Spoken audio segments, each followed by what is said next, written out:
Hi, kamusta? It's me, Marvin. This time, samahan niyo kaming mag-explore ng Fiji. Walang special na itinerary, walang tourist checklist, just 3 days, and a lot of moments we didn't expect to matter this much.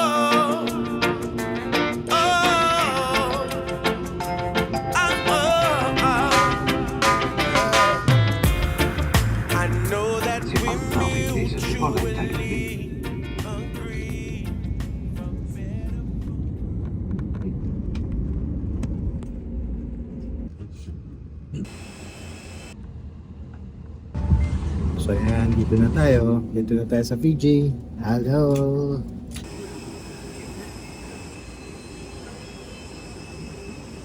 So yan, dito na kami. Sa after 3 hours ng biyahe, dito na kami sa Fiji. So yun, dito lang kami na immigration. Mamaya, samahan nyo kami mag-ito. So let's go! Pagdating namin sa Fiji, after ng halos 3 oras na biyahe, hindi na kami nagpatumpik-tumpik.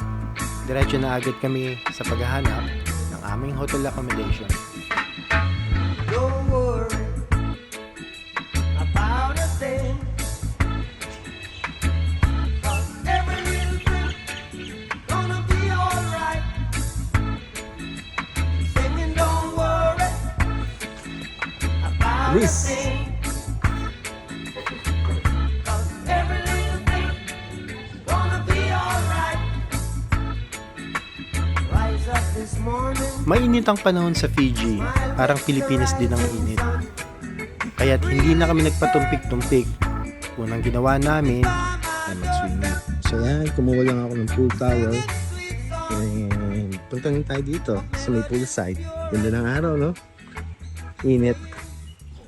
So yan. Let's do this. Yeah.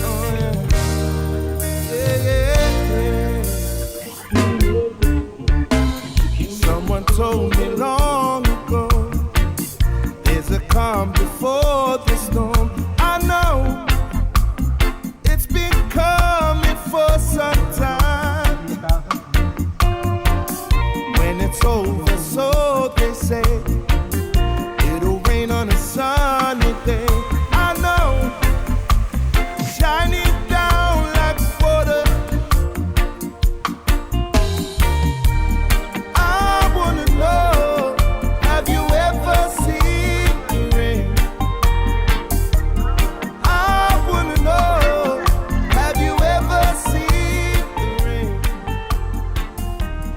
coming down on a sunny day?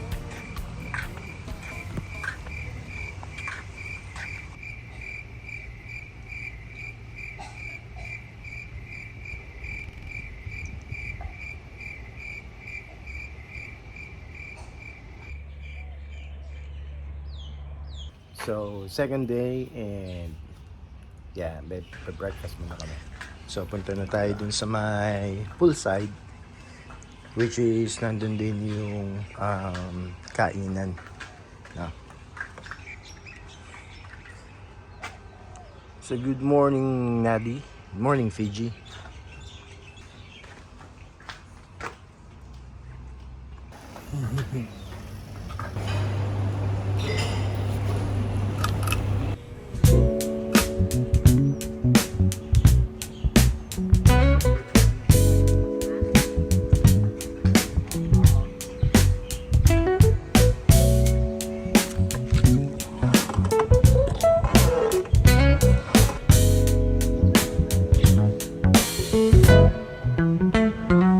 Yung ano, may bunga, maliit.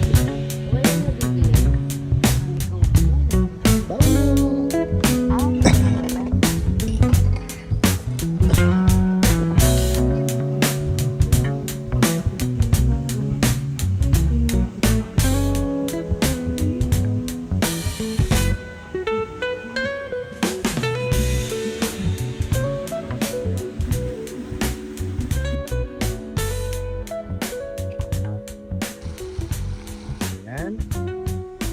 Day 2 ng ating staycation dito sa Fiji. And yeah. Maya-maya lang pupunta tayo ng General Port para mag-lunch. And yeah. So yan yung view natin dito sa may resort. Makikita niyo yung mountain range ng ganda. Haba niyan hanggang dun. Ganda lang.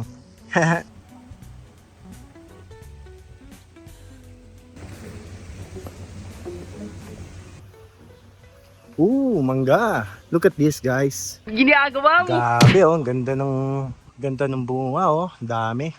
So usually walang ganong mangga sa New Zealand eh, ha. Yung puno. Tas again, yan yung mga bunga oh. Wow. Pwede mangingi. Wow. Gago! So, antay tayo dito sa puno ng mangga, no? Pagka may dumaan na staff, tanongin natin baka pwede mangingi. Kahit dalawa lang. Balik na ako dun sa villa. Para tawagin si mama sa si papa. Para makaalis na kami. Punta na tayo ng Denarau Port. Let's go!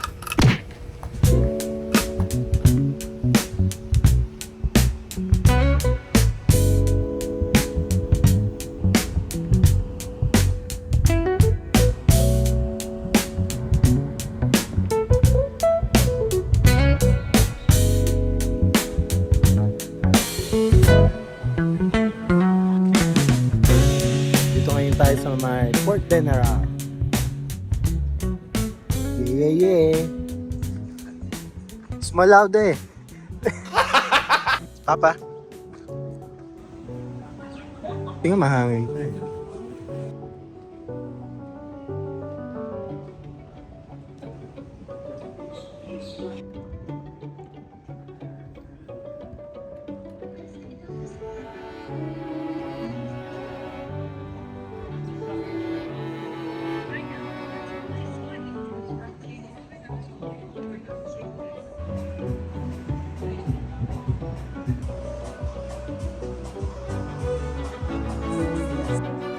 Tatlong araw lang ang trip na to. Pero isa to sa pinakamagandang short trips na naranasan ko. Sa loob ng 3 araw, walang trabaho, walang pagmamadali. Kami lang. At habang pinapanood ko silang masaya, parang bumalik kami sa unang taon ng kanilang pagsasama. 2 taong nagmamahalan, bumuo ng pamilya, at ngayon, magkasama ulit sa panibagong adventure. At ako, maswerte na lang na maging parte nun. Doon ko na-realize na hindi pala lugar ang pinakamahalaga sa isang biyahe. Yung oras na magkasama kayo. Balang araw, lilipas din ang bakasyong tulad nito. Kaya kung may pagkakataon ka makasama ang mga magulang mo, huwag mong ipagpabukas. Mag-travel kayo, magkwentuhan, magtawanan, gumawa ng mga magagandang alaala na dadalhin ninyo habang buhay. Kasi para sa akin, ang pinakamagandang souvenir na naiuwi ko mula sa Fiji ay hindi mga larawan, hindi mga video, kundi ang makita silang masaya. At sa loob ng 3 araw, kami lang ulit. Just the 3 of us. So yan, ice coffee muna bago tayo sumakay dito sa taxi natin pagbalik. So kumain lang, nag-ikot dito sa may Denarau Port. And yeah, balik na tayo sa hotel. Let's go!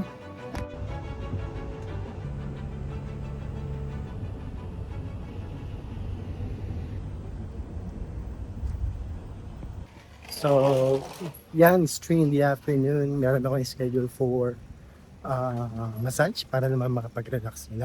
And papunta na agad. Samahan niyo ako. So yan, dito tayo.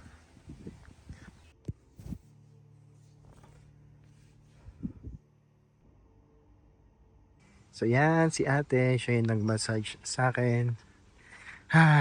Very relaxing. So, full body massage, done.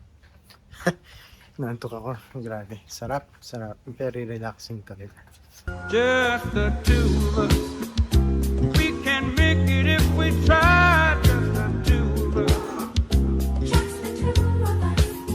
Just the two of us. Building castles in the sky. So, dito tayo sa poolside, enjoying lang. You and I. Tapos, yeah. So, wala nang plan for this afternoon.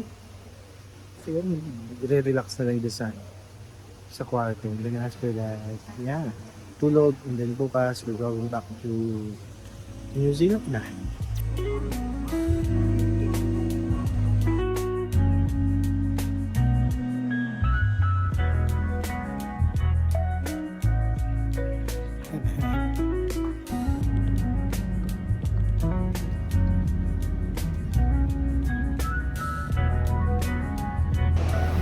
So, dito tayo ngayon sa may Jet Point. So, ito yung mall nila, no?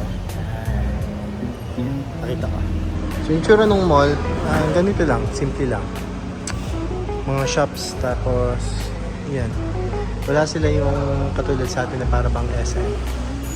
Yan. So, naghahanap kami ng makakain. So, seafoods ang preferred nila.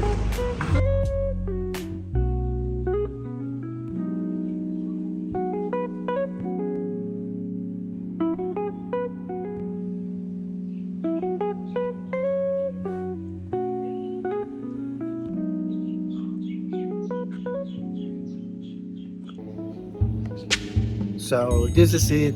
It's home time, guys. Tapos na tayo dito sa Fiji. We're going back to New Zealand na. So, ngayon, ma-check out lang tayo. Then, maya, diretso na tayo sa airport, no? So, let's go. Pag-uwi namin, babalik na ulit ang lahat sa normal. Trabaho, routine, busy na buhay. Pero, may baon akong alaalang hindi kailanman kukupas. Hindi lahat nabibigyan ng pagkakataong makapaglakbay kasama ang kanilang mga magulang. Kaya habang nandito pa sila, pipiliin kong gumawa ng mas maraming alaala. Dahil sa uli, ang pinakamagandang souvenir ay hindi ang lugar na napupuntahan, kundi ang mga taong nakasama mo. Para sa akin, iyon ang tunay na ganda ng Fiji.